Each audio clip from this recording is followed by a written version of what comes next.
Ce matin, j'avais à cœur de nous encourager comme l'apôtre Paul a su encourager Timothée. Et pour cela, on va ouvrir le livre de Timothée, si vous voulez bien. Deuxième épître de Timothée au chapitre 1er et au verset 6. Deuxième épître de Paul à Timothée au chapitre 1er au verset 6. Ce sont des textes que nous connaissons bien.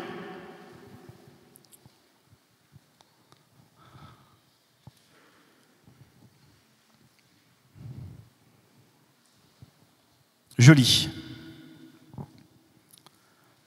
C'est pourquoi je t'exhorte à ranimer la flamme du don de Dieu que tu as reçu par l'imposition de mes mains.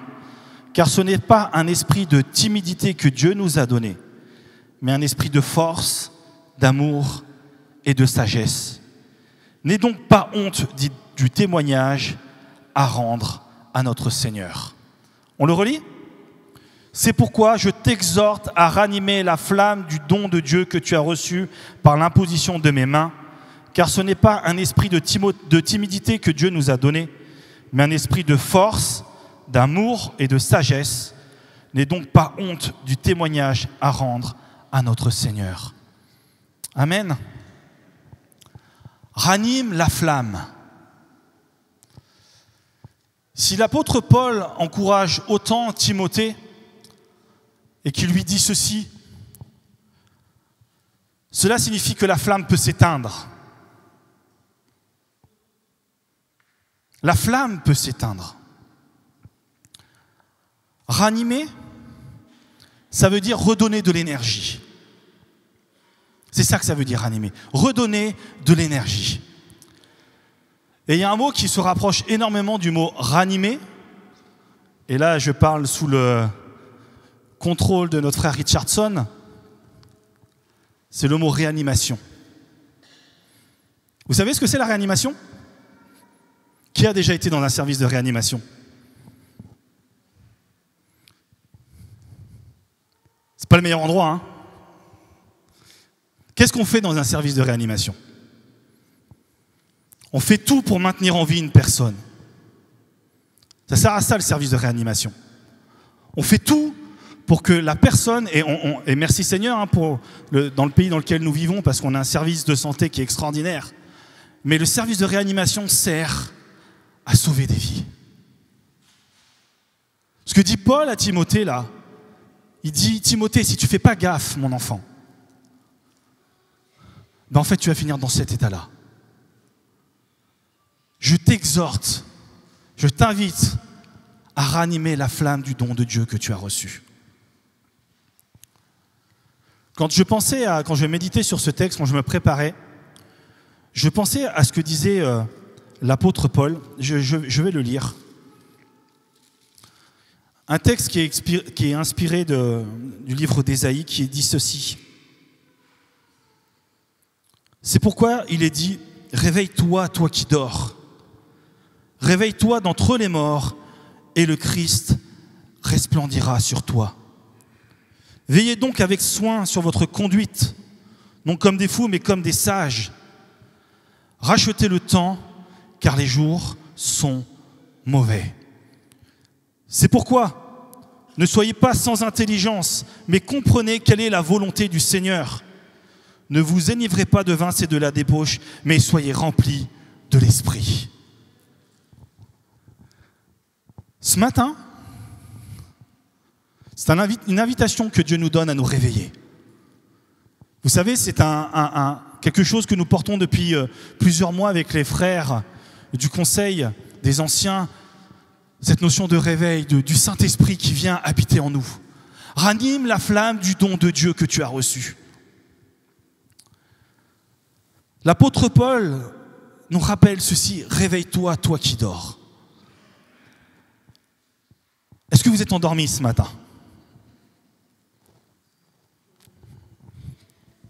Est-ce que vous êtes endormis ce matin ? Est-ce qu'il y a des ados parmi nous ce matin là ? Levez la main les ados ce matin. Assumez, levez la main. Elliot, est-ce que tu as eu du mal à te lever ce matin ? Est-ce que c'est papa et maman qui sont venus te réveiller ? Oui ? J'aime bien nos jeunes parce qu'ils assument toujours, c'est extraordinaire. Ce texte-là nous invite à ne pas attendre quelqu'un d'autre qui nous réveille, mais c'est une responsabilité de chacun d'entre nous.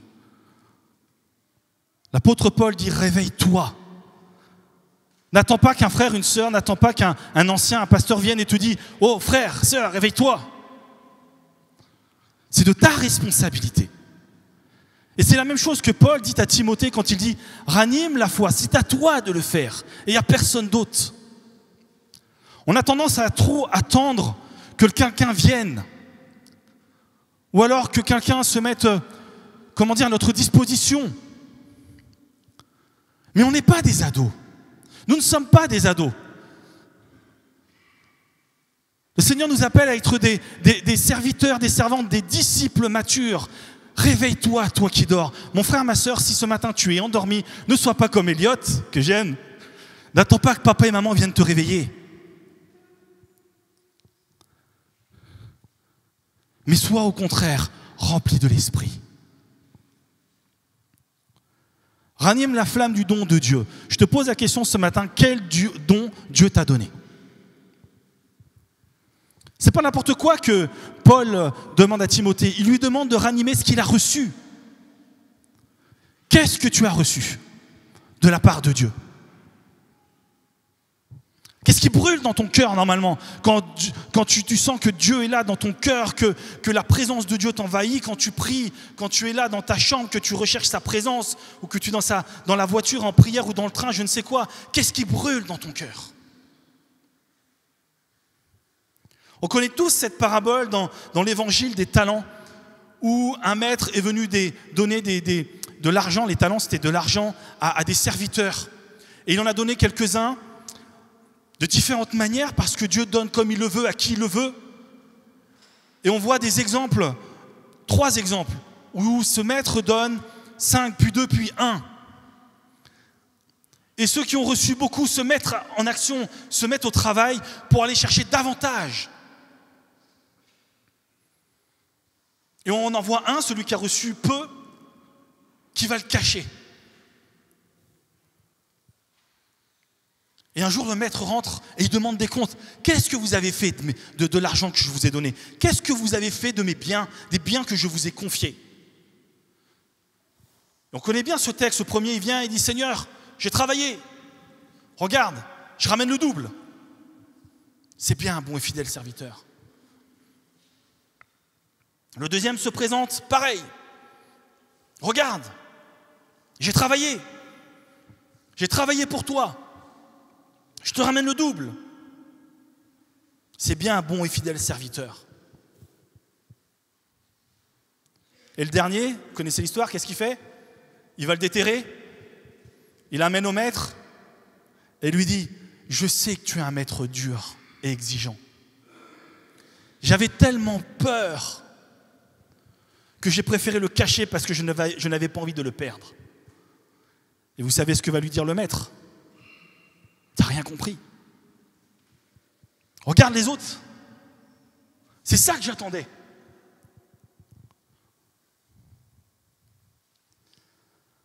Dieu donne. Dieu vous a donné, Dieu m'a donné, Dieu nous a tous donné des dons. Et merci Seigneur, parce que ça veut dire qu'il nous rend collaborateurs avec toute l'imperfection que nous sommes, peut-être avec une vie toujours pas facile. Dieu fait le choix de tisser un partenariat avec nous. Et ça, c'est une grâce. Ça nous montre son amour.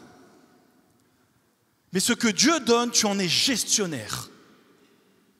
Tu es gestionnaire de tous les dons, les talents que Dieu te donne. Qu'est-ce que tu en fais? Nous sortons d'un temps de Pentecôte qui a été, je crois, béni pour l'Église. Vous êtes d'accord avec ça? Il y en a beaucoup qui nous disent ça, là, qui viennent nous voir, les frères anciens, pour nous dire « Oh purée, l'Église en ce moment, c'est cool, hein, franchement, on vit une belle saison, on vit de bonnes choses. » On est ressourcé. Il y en a qui ont utilisé ce terme, on se sent ressourcé. Merci Seigneur. Mais je veux te dire ce matin que si tu ne veilles pas sur ça, tout ce que tu as reçu s'éteindra. Tout ce que tu as reçu s'éteindra si tu ne veilles pas sur ce que tu as reçu. Lorsque les disciples ont vécu la Pentecôte, vous savez ce qui est tombé sur eux? Vous vous rappelez l'image? Ce sont des langues de feu qui sont tombées sur leur tête. Pourquoi? C'était pour donner l'énergie qui leur permettrait de devenir disciples. Vous recevrez une puissance et vous serez mes témoins. Mon frère, ma soeur, tout ce qu'on est en train de vivre en ce moment, merci Seigneur, toute cette flamme qui est en train de renaître dans le cœur de beaucoup, et j'espère de tout le monde, elle est là pour nous mettre en action, pour devenir des témoins. Alors si tu sens dans ton cœur cette chaleur de la part de Dieu, ne dis pas c'est super, je me mets près du coin du feu de la cheminée, je vais prendre un bon bouquin, je vais me mettre dans le canapé et puis je vais faire « Waouh, c'est beau !» Oui, c'est beau, mais cette énergie, tu dois la transmettre à quelqu'un d'autre. Ces 5 talents que tu as reçus, ces 2 talents, ce 1 talent doit te permettre d'en gagner d'autres. Parce que la Pentecôte a été donnée pour que nous soyons des disciples. Vous recevrez une puissance et vous serez mes témoins. Dieu veut que nous soyons en action. Il ne nous a pas donné une flamme pour qu'elle s'éteigne comme une bougie d'anniversaire. Vous savez, moi, ma fille, c'est bientôt son anniversaire, ma deuxième, Yaya. Et là, ça fait 1 mois qu'elle me travaille au corps. Papa, t'es là le 22 juillet, hein. T'es pas en déplacement, hein, parce que le soir, on souffle mon anniversaire. Hein. Et là, vous voyez, l'énergie, elle est là. Hein. Et il y en a, je suis sûr, qui sont un peu comme ça dans la salle. On est plein d'entrain, on est plein de joie, et on s'attend, ouais, on va souffler, on va souffler. Ça dure une demi-seconde, même pas. Si vous avez des enfants, normalement, ils se taquinent à souffler l'un avant l'autre pour énerver celui dont c'est l'anniversaire. Et puis après, la flamme s'éteint. C'est pas ça, la flamme du don de Dieu. C'est pas une bougie d'anniversaire qu'on met sur un gâteau pour dire super, on est content, on a reçu quelque chose de la part de Dieu et il n'y a plus rien. Bien au contraire, Dieu dira ça à son peuple, sache aujourd'hui que l'Éternel, ton Dieu, marchera lui-même devant toi comme un feu dévorant. Le feu de Dieu, c'est quelque chose qui t'habite, qui brûle ton cœur, qui brûle tes pensées, qui brûle ton corps. Tu as quelque chose là, tu n'arrives plus à tenir. Et ce n'est pas une bougie d'anniversaire qui est toute jolie. C'est plus que ça. Dieu attend que tu sois un ambassadeur de sa personne. C'est ce que nous a rappelé encore Alexis il y a 15 jours. Nous parlons de réveil depuis plusieurs mois et le réveil est en action. Si vous regardez ce qui se passe dans le monde, le réveil est en action. La question c'est est-ce que nous en faisons partie? On en a déjà parlé. J'aimerais qu'on aille dans le livre de l'Exode, si vous voulez bien. Exode chapitre 3.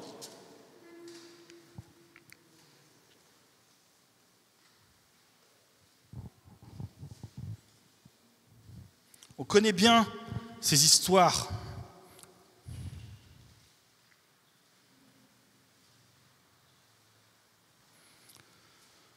Exode chapitre 3, verset 2.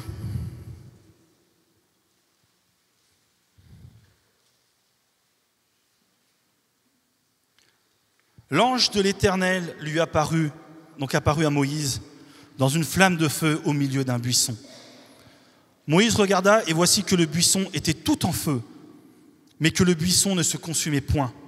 Moïse dit, je vais faire un détour pour voir quel est ce spectacle extraordinaire et pourquoi le buisson ne brûle pas.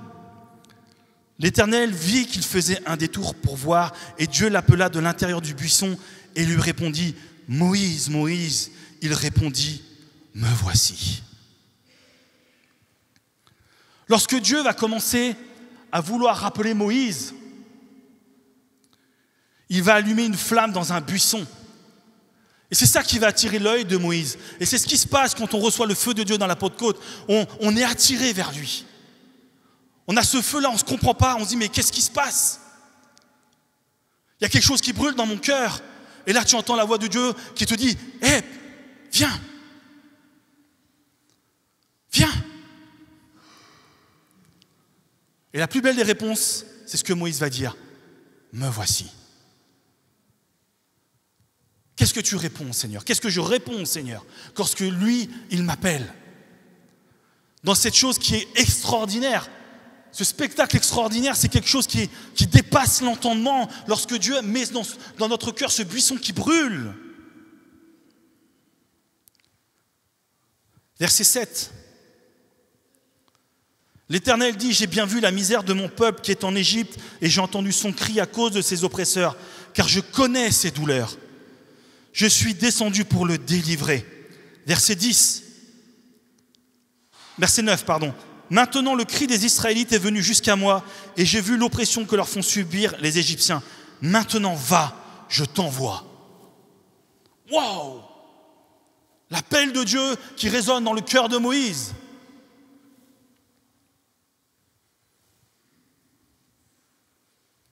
Mais pour en arriver là, Moïse, il a dû passer par un chemin un peu compliqué avant que Dieu l'appelle. Vous connaissez l'histoire de Moïse? Tout le monde connaît l'histoire de Moïse? Moïse, cet enfant miraculé,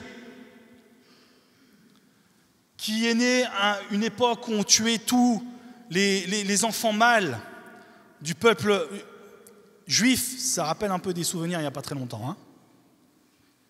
Mais Dieu lui a fait grâce. Il n'a pas voulu qu'il meure. Il a été élevé par la fille de Pharaon. Et dans son cœur brûlait déjà ça, de se dire, mais c'est pas normal que mon peuple souffre. Et déjà l'appel de Dieu résonnait dans son cœur. Et Moïse, un jour, il va se révolter et il va aller tuer un Égyptien. Et voilà ce qui se passe quand on part servir Dieu sans que Dieu nous ait mis ce qu'il faut dans le cœur. On tue au lieu de sauver. Et qu'est-ce qui va se passer? Moïse va fuir. Et il va passer 40 ans dans le désert. Mon frère, ma sœur, si tu décides de répondre à l'appel, me voici, ne t'étonne pas de passer par le désert. Jésus est passé dans le désert avant de partir. Le peuple d'Israël est passé dans le désert avant de rentrer en terre promise. Moïse est passé dans le désert avant de répondre à son appel. Ne sois pas surpris. Souvent, il y a des fois, on se dit, Seigneur, on ne comprend pas, j'ai décidé de te suivre, mais c'est compliqué. Ne t'étonne pas de rentrer dans le désert. Pourquoi? Parce que Moïse a été élevé de sang royal et il devait apprendre que ce n'est pas le pouvoir des hommes qui délivre. Moïse est élevé dans une certaine sagesse, une certaine éducation. Il a dû apprendre que ce n'est pas la sagesse des hommes ni l'éducation des hommes qui font la puissance de Dieu. Moïse a dû apprendre que c'est Dieu qui envoie et que c'est Dieu qui qualifie. Donc ne sois pas surpris de passer dans le désert si tu veux répondre à l'appel de Dieu. Et le désert en soi n'est pas quelque chose de mauvais. Parce que dans le désert, il n'y a personne. Et c'est là que tu peux entendre la voix de Dieu. C'est là que Dieu peut faire ses miracles. C'est là où Dieu réchauffe ce qu'il y a au plus profond de ton cœur. Moïse va devoir se débarrasser de tout ce qu'il était, sa condition, son raisonnement, tout. Ça fait bien écho avec ce qu'on a chanté tout à l'heure. Entre tes mains, Seigneur, j'abandonne tout. Oui, prends tout, Seigneur. Entre tes mains, j'abandonne ce que j'appelle mien.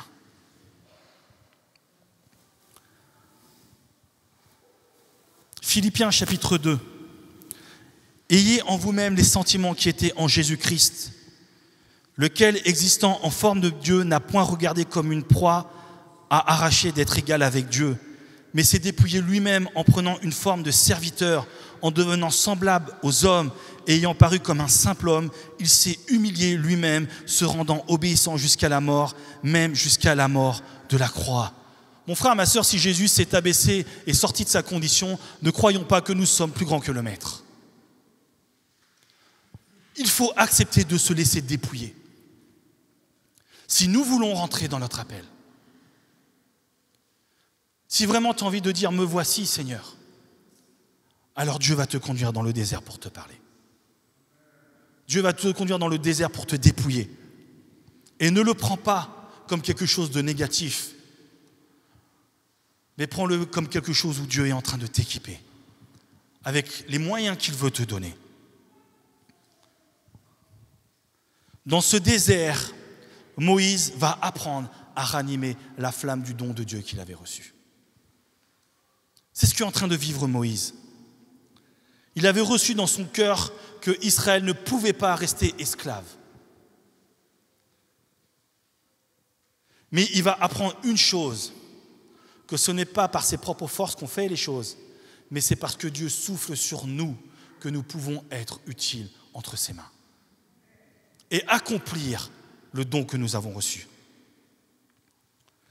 Moïse va découvrir ce que on a parlé ces derniers temps, ce fameux paraklétos, ce paraclète, celui qui nous revêt des armes du Saint-Esprit. Et lorsque Moïse va rencontrer Dieu, sa flamme va renaître.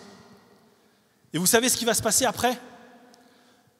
Pour l'encourager, Dieu va lui donner des signes, pour lui dire « Ne t'inquiète pas, je suis avec toi ». Premier signe, c'est quoi ? Il va prendre un bâton, ça va se transformer en serpent. Premier signe d'ailleurs qui montrera au Pharaon pour lui montrer qu'il vient avec la puissance de Dieu. Le deuxième, c'est quoi, vous vous rappelez ? La main avec la lèpre. Mets ta main dans ton sein. Il sortit sa main. Et sa main était recouverte de lèpre. Remets ta main. Et sa main était saine. Aucun mal ne t'arrivera parce que je suis avec toi. Je suis plus fort que la maladie. Je suis plus fort que les combats. Je suis plus fort que les serpents.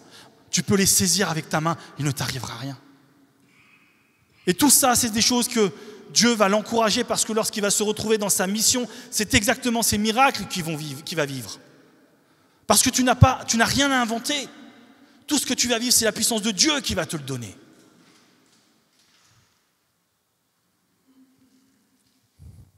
Chapitre 4. Mais voilà ce qui se passe dans le cœur de Moïse. Moïse répondit, « Ils ne me croiront pas. Ils n'écouteront pas ma voix. Mais ils diront, l'Éternel ne t'est pas apparu. » Et Moïse va commencer à discuter avec Dieu. « Non mais Seigneur, c'est pas possible. Non, pas moi. Non mais les autres, ils ne me croiront pas. »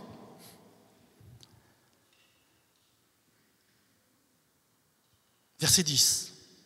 Moïse dit à l'Éternel, « Ah Seigneur, que je ne suis pas un homme qui ait la parole facile, et ce n'est ni d'hier, ni même d'avant-hier, ni même depuis que tu parles à ton serviteur, car moi j'ai la bouche et la langue pesante. » L'Éternel lui dit, « Qui a donné une bouche à l'être humain? Qui rend muet et sourd, voyant ou aveugle? N'est-ce pas moi?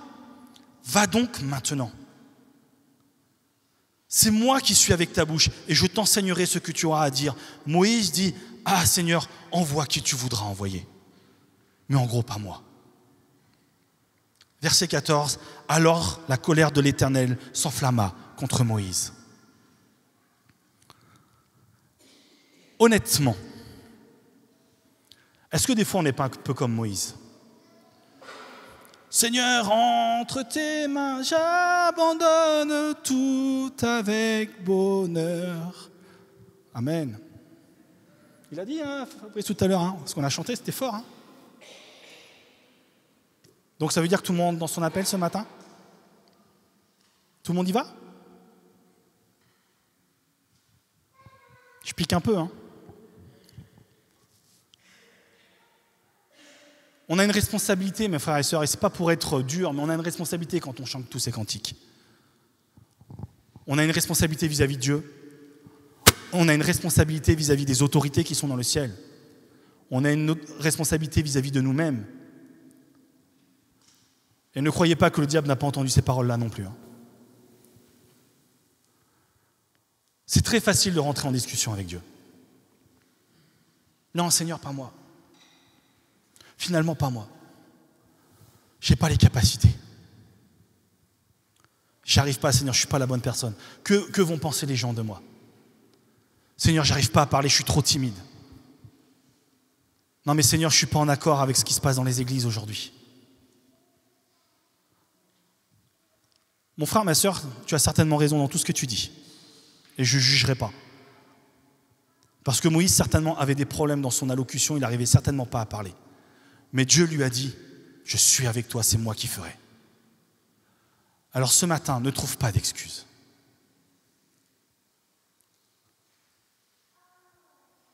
Ranime la flamme du don de Dieu que tu as reçu. Car Dieu ne nous a pas donné un esprit de timidité, mais un esprit d'amour, de puissance et de sagesse. Ne trouve pas des excuses. Et tu en as. Servir Dieu, moi on m'a toujours dit, quand j'ai commencé à servir le Seigneur, la première question qu'on m'a posée, c'est « Est-ce que tu as envie de servir le Seigneur ?» Je dis « Oui. » Bon, on va te demander de faire ça. Non. On m'a dit tout va bien. Ça veut dire que le Seigneur a bien mis quelque chose dans ton cœur, parce que généralement, quand tu n'as pas envie d'y aller, c'est là que le Seigneur t'envoie. Mon frère, ma sœur, si tu n'as pas envie d'y aller, c'est que Dieu t'attend là. Dieu veut que tu ailles là où tu ne veux pas que tu ailles. Parce que tu vas apprendre à compter sur lui pour faire les choses. Alors ce matin, je t'invite à ne pas faire rentrer Dieu en colère, mais à rentrer pleinement dans l'appel que tu as reçu et de répondre favorablement à ce que nous avons chanté. Seigneur, attire-moi à toi, ne me laisse pas. C'est ce que Moïse a vécu. Je veux tout abandonner, Seigneur. Je veux restaurer cette amitié. Tu es tout pour moi. C'est très facile de dire « me voici » et c'est encore moins facile que d'y aller.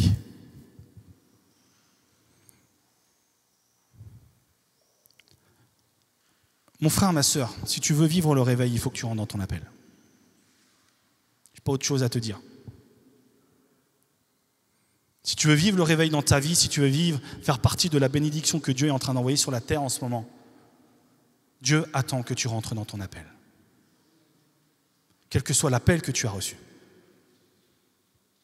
quels que soient les dons qu'il t'a donnés, Dieu attend que tu rentres dans son appel. Alors, est-ce que tu vas discutailler avec Dieu, comme Moïse l'a fait, au risque de mettre Dieu en colère? Je ne sais pas si c'est une bonne idée de mettre Dieu en colère, de vous à moi. Mais dans ta faiblesse, confesse ce verset. Jésus dit ceci à l'apôtre Paul, « Ma grâce te suffit, car ma puissance s'accomplit dans la faiblesse. » Tu es peut-être à terre ce matin. Tu es peut-être là à dire, « Seigneur, non, franchement, c'est trop dur. Ma grâce te suffit. » Compte sur la grâce de Dieu. Nous n'avons que ça pour avancer. Compte sur la grâce de Dieu. C'est peut-être dur en ce moment. Seigneur, je compte sur ta grâce. Seigneur, j'ai peur d'y aller. J'ai peur de rentrer dans ce que tu me demandes. Ma grâce te suffit. Comme j'étais avec Moïse, je serai avec toi. Et le même appel qui a résonné dans le cœur de Moïse aujourd'hui, il résonne dans ce lieu. Parce que Dieu ne cesse d'appeler ses disciples à se lever. Parce que nous sommes dans la fin des temps et que Jésus va bientôt revenir et qu'il y a beaucoup d'âmes à les sauver. Et ce n'est pas l'affaire seulement que des responsables d'église, mais c'est l'affaire de chacun d'entre nous. Dieu a choisi Moïse dans son désert et Dieu t'appelle dans ton désert ce matin.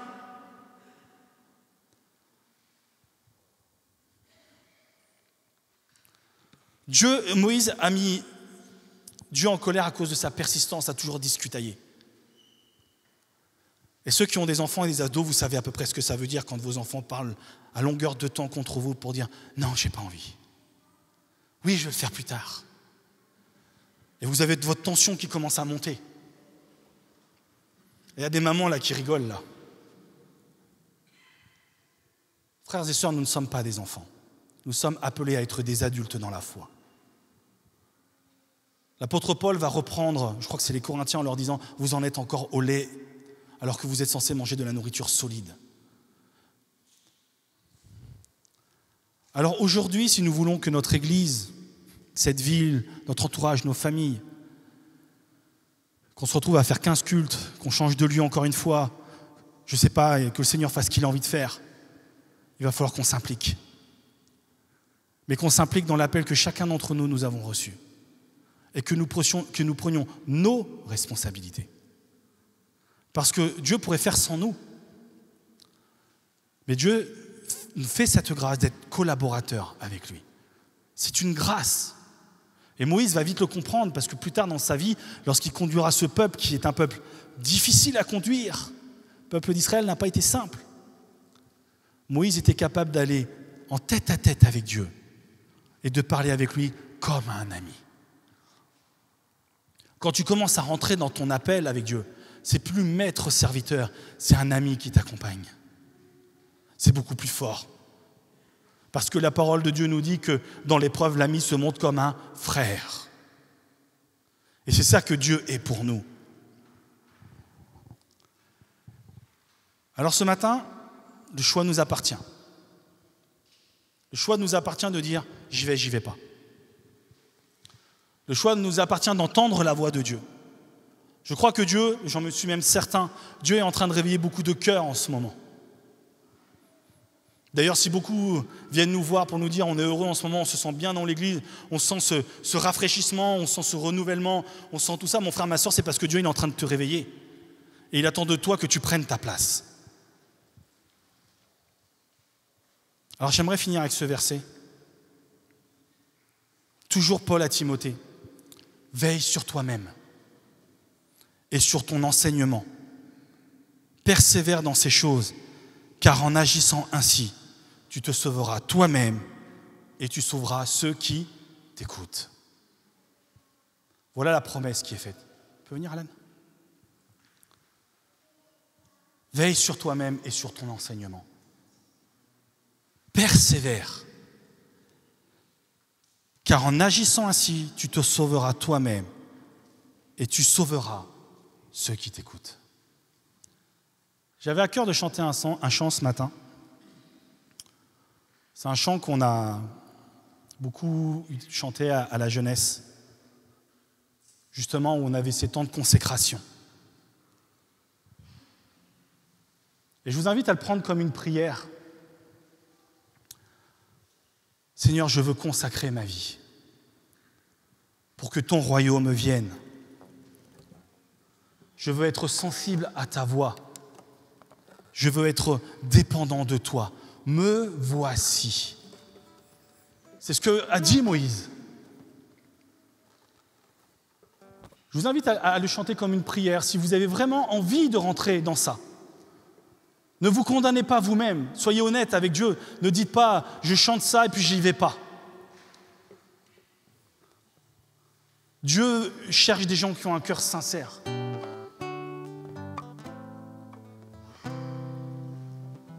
Et si c'est vraiment ce que vous aspirez dans votre cœur, eh bien, vous dites « Seigneur, me voici ».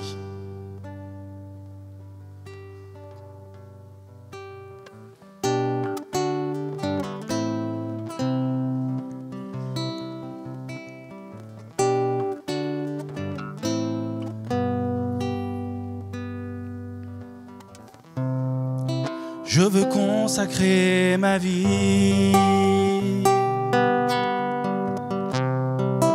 pour que ton royaume vienne, revêtu de ton esprit, que les nations se prosternent.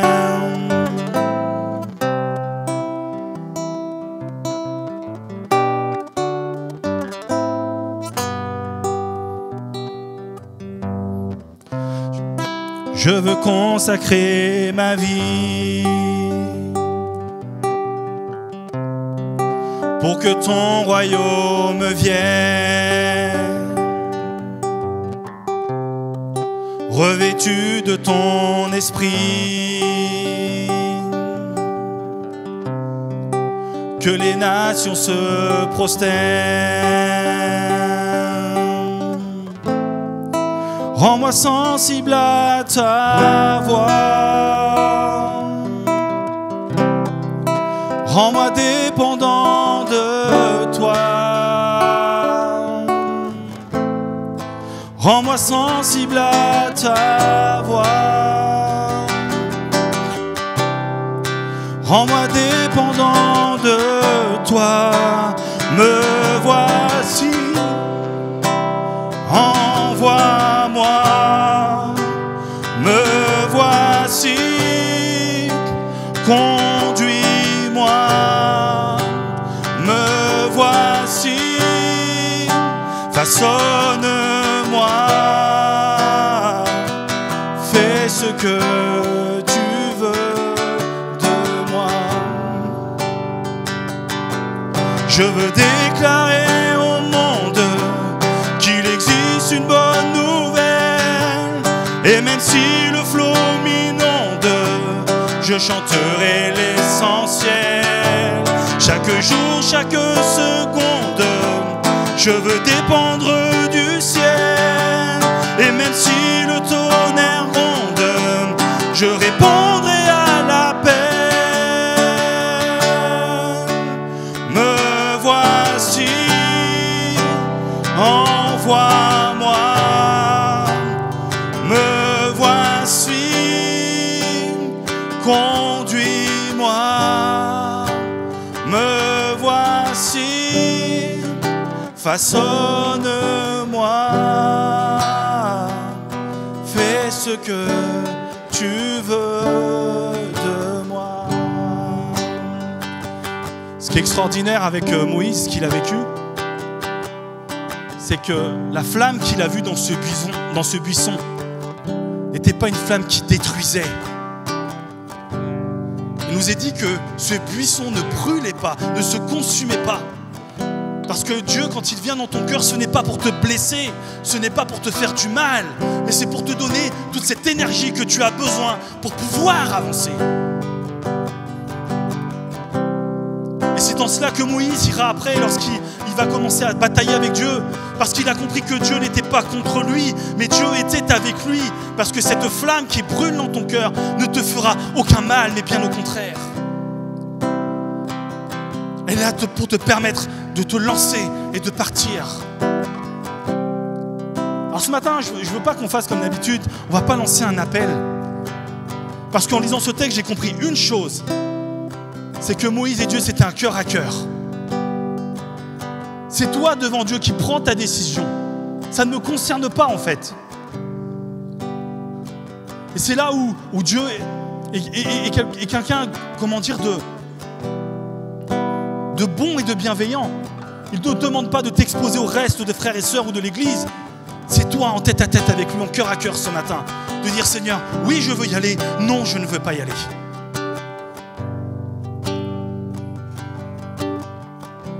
Seigneur Jésus, on ne veut pas rester insensible à ta voix ce matin. Je ne veux pas rester insensible à ta voix. Seigneur, je ressens dans mon cœur toute la responsabilité que tu veux donner. Merci Seigneur pour ce que tu déposes dans le cœur de mes frères, de mes sœurs et dans mon cœur ce matin. Merci pour les appels, Seigneur, qui sont déposés ce matin. Et tu peux voir toutes les craintes,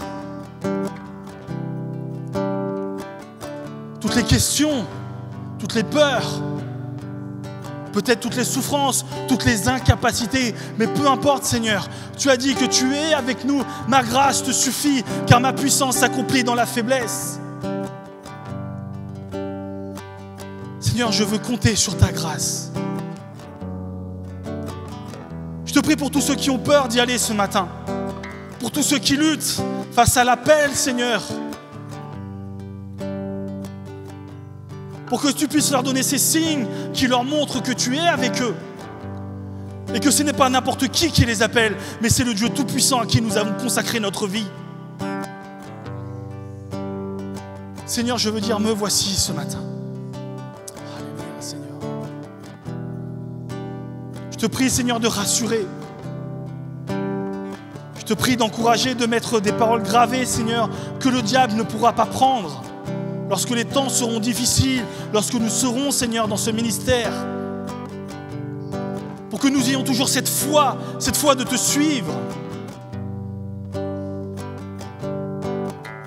Seigneur, encourage-nous. Encourage-moi. S'il te plaît, Seigneur.